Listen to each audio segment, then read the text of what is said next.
Thank you. The Capitonians will wake up to the aftermath of a monster storm on Monday morning caused by gale-force winds, heavy rains, and lightning that swept the province overnight. Disaster management officials have been working through the night, with several reports: flooded roads, damaged homes, uprooted trees, and power outages. On Sunday, the South African Weather Service issued an orange level 9 weather warning, the highest the province has ever seen. Breedsdorp received more than 120 millimeters rainfall and has been badly flooded. This loose gate of Wemeshoek Dam has been opened to release the water, and the Bird River and Erst River is flowing very strongly, but the situation is under control. There was localized flooding in the Overberg and in the city while electricity was out in Mitchell's Plain. A roof flew off in Caledon Street and trees fell over in Somerset West and Howe Bay, which has since been cleared by emergency workers.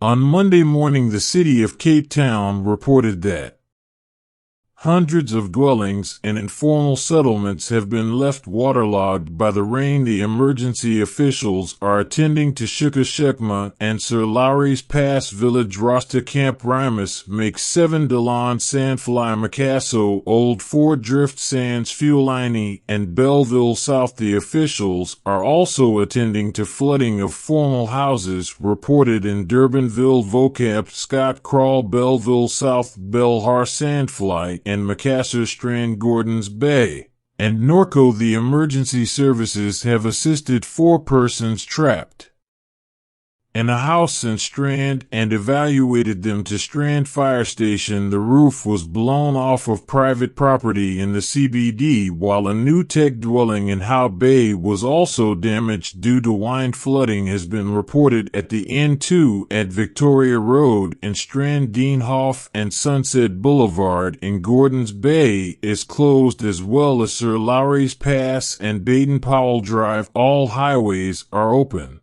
and under close watch by provincial authorities. Disaster management remain on high alert as the weather system moves towards the Garden Route. Any weather-related emergencies can be directed to the city's Public Emergency Communication Center by dialing 0-2-1480-7700 from a cell phone or 107 from a landline. The disaster management teams are searching for 3 people who were reported missing after heavy overnight downpours in the Western Cape.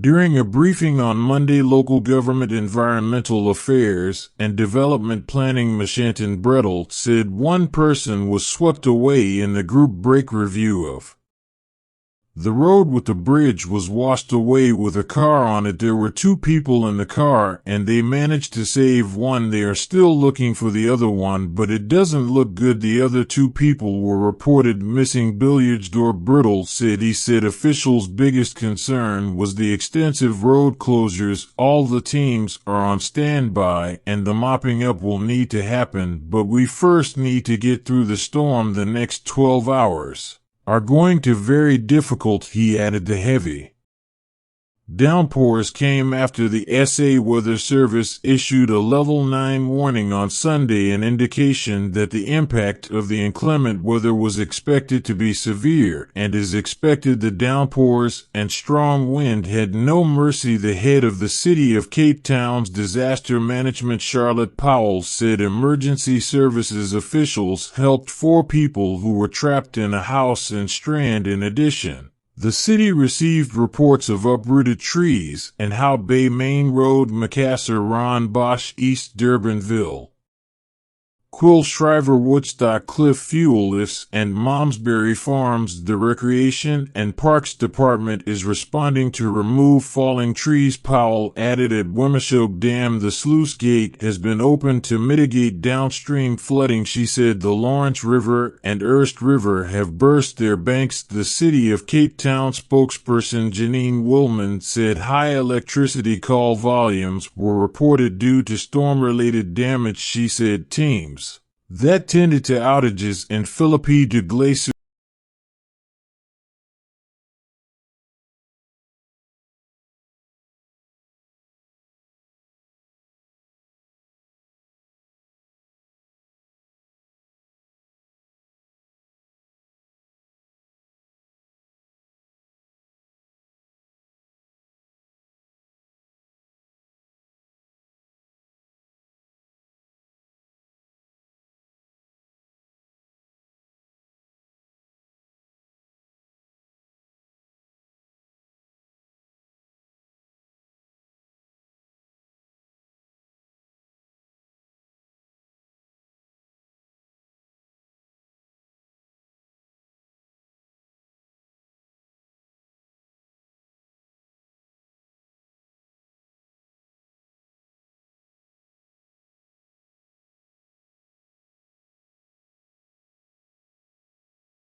Control water patches were also reported in the Strews by Road Overstrand Municipal Manager Dean O'Neill said the Operational Environmental and Protection Services departments had to pack sandbags and bricks in the area on Sunday night to divert the water. He said 1,500 sandbags were distributed in Hermanus alone. These do not include Kleinmond. O'Neill added that hundreds of calls from residents were registered. At the control room, the Overstrand municipality has a 3 to 5 call backlog per.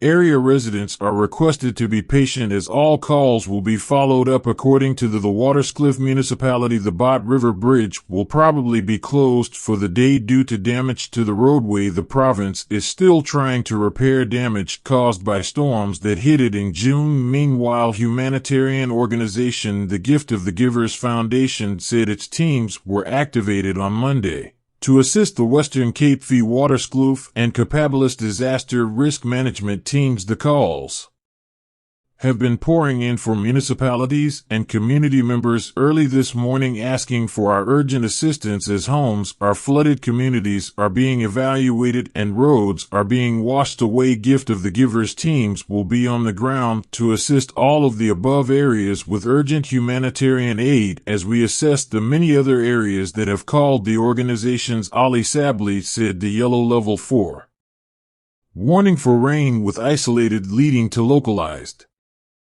flooding/flash flooding disruptions to municipal essential services is expected over the Central Karoo, Northern Cape, Wineland, Southern West Coast, and City of Cape Town today. In addition, an orange level 6 warning for interior winds leading to damage to settlements is expected over the Garden Route, Overberg, City of Cape Town, Southern West Coast District, and Langburg Municipality. Remains in place for today. There is also an orange level 6 warning, wind and waves leading to disruption of ports and small harbors is expected between Table Bay and Plettenberg Bay and Cape Columbine. Meanwhile, storm warnings have also been alerted for Gauteng on Monday afternoon. Gauteng weather said the adverse conditions are expected from about 1 p.m. The SA Weather Service has issued a warning for the possibility of severe thunderstorms on Monday, September 25, 2023 from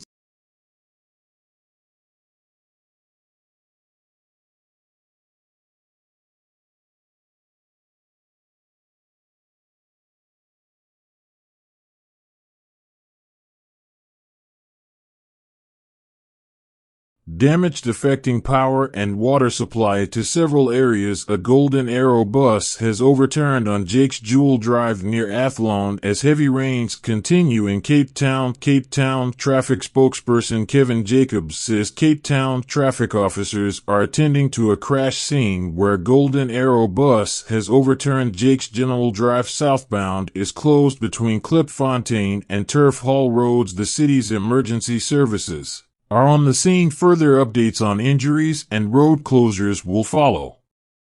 Motorists are advised to seek alternative routes on the west coast. There's minor damage in certain areas. The Cape Winelands were keeping an eye on the Paarl area. The Berg River is full. The Stellenbosch area received about 133 millimeters of rain in the last 12 to 24 hours. Terminus, Stanford, Gansby. Those areas, they're busy sending out rescue teams to Struisby to support people there that are in distress. Last night, they saved about 11 people in Stanford and 7 families they saved in Greybow.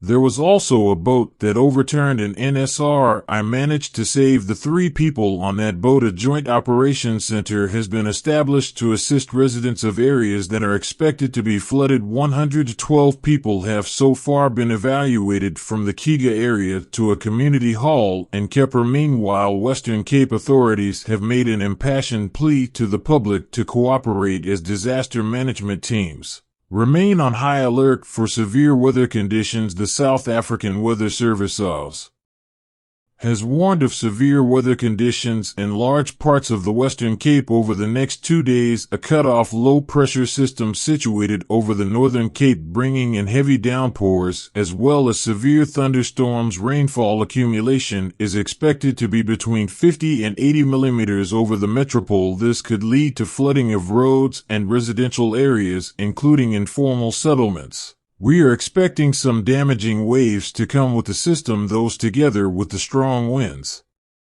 that we are expecting along the south coast as well as the west coast. We are expecting some damages in terms of difficulty in navigation at sea, and some infrastructural damages are also expected. The Weather Office says the cutoff low pressure system is not uncommon, especially during the spring period. Mr. Caballo, forecaster, says the reason why people might perceive it as strange is because we have been having a lot of cold fronts for the winter, and now into the spring we have this cut off low, but it's actually the time for the cutoff lows. The National Sea Rescue Institute NRSI has also urged the public not to go out to sea during this period. Ferris should wear life jackets while at sea, and we appeal to coastal hikers, shoreline anglers, paddlers, sailboarders, surfers, and bathers to rather stay away from rough seas and be safety conscious, elaborates Craig Lambinan, the Tree spokesperson. Thank you.